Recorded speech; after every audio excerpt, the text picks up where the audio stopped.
Gear Challenge is at G10 Las Vegas. This is the Gathering 10 for 2018 with Vance Corich.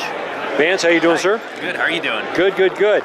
Now, and we got the name right that time. I think I said Corich, but it's Corich. Yeah. No room for crotch jokes this time. No room for. And I think you said that you've actually had people call you up and say, "Hello, Vance Crotch." Yep. Yeah. Yep. I think you know what? I think I'd change my name. I'd switch the R, just for the sake of doing it. You know, that way when they switch it the other way, you can say, "No, it's Crotch." What's the matter with you? I can really mess with people that way. Well, you know what? You might as well, sure. right? Yeah. So listen, you're out of Colorado. Yep. Morrison, Colorado. Morrison, Colorado. Yep.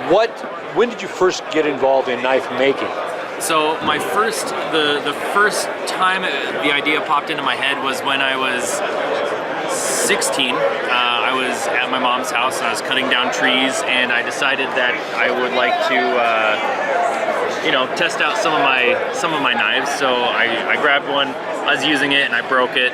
I decided instead of trying to fix that knife or buy a new knife, I decided to make one instead. So I just kind of started doing research on the internet and finding out what that would entail, and my first knife really wasn't that awesome. And just what material did you use? I used Home Depot mild steel, so it didn't turn out that great. Yeah. But then I started blacksmithing, and I started going to the Denver Knife Show and met some really good people and learned a lot, and ended up going to their shop to learn how to make Damascus and learn how to make folding knives, and then from there kind of took that knowledge and adopted it into my own shop, and just kept learning from trial and error and just having fun. Very good. So, and kind of going back, what year was that? I started going to their house in 2009. So 2006 to 2009 was when I was, 2006 till like 2010, 2012 is when I was kind of figuring out what I wanted to do and how to do it, and then started getting a little bit more serious after that, and started working with more local people, and just went from there. Very good. Now, what's your day job, if you will? My day job, I am a precision machinist. I am working for Coors Tech right now, and I am starting a mold maker apprenticeship when I get back from the show. So it's going to be a lot of CAD, a lot of working with CNC machines and hardened steel, and a lot of fun stuff I get to learn. So it's going to be great. Outstanding, outstanding. Yeah. So now in your shop, what's your shop setup like? Are we talking an early knife maker garage setup?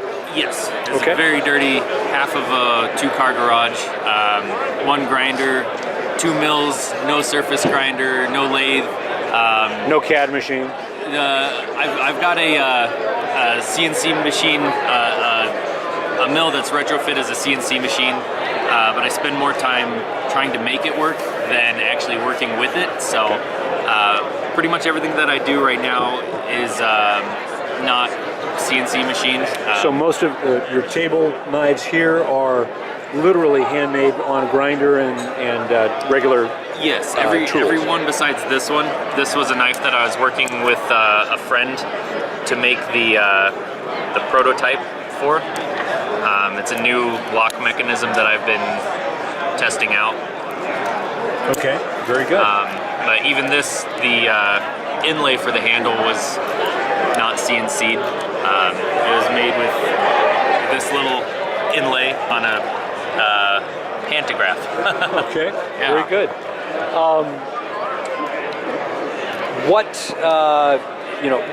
You obviously you've attended a few knife shows here and there. Yeah.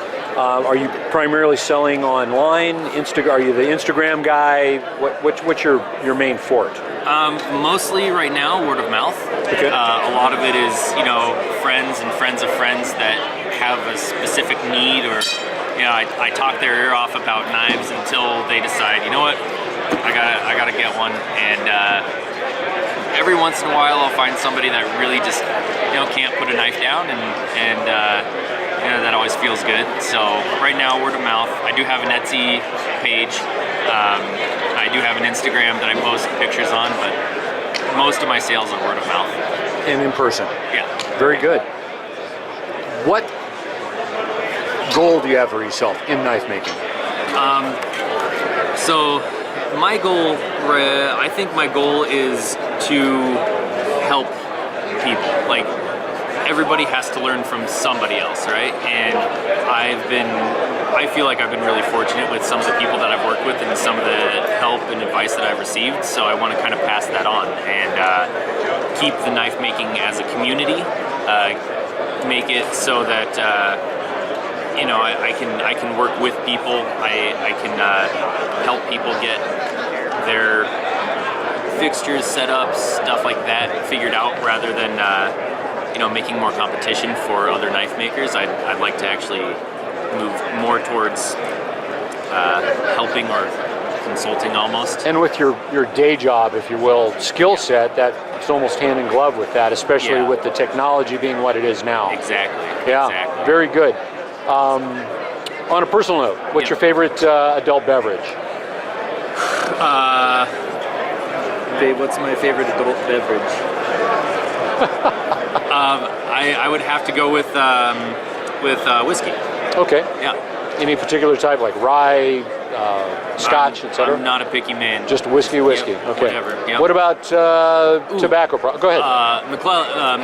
Macallan? Macallan, yeah. Macallan 16? I think the only one I can afford is 10. Is it 10? I think Hey, so. We all have to start somewhere, right? Exactly. Yeah, nothing wrong with that. And if you enjoy it, then you enjoy it. Exactly. Do you like cigars or pipes or tobacco? I actually quit smoking 5 years ago. Okay. Yeah. So I Congratulations on that. Thank a lot of guys like cigars and what have you, and some of our guys like that, so I always kind of pop off with that from time to time. So outstanding. Well, good deal.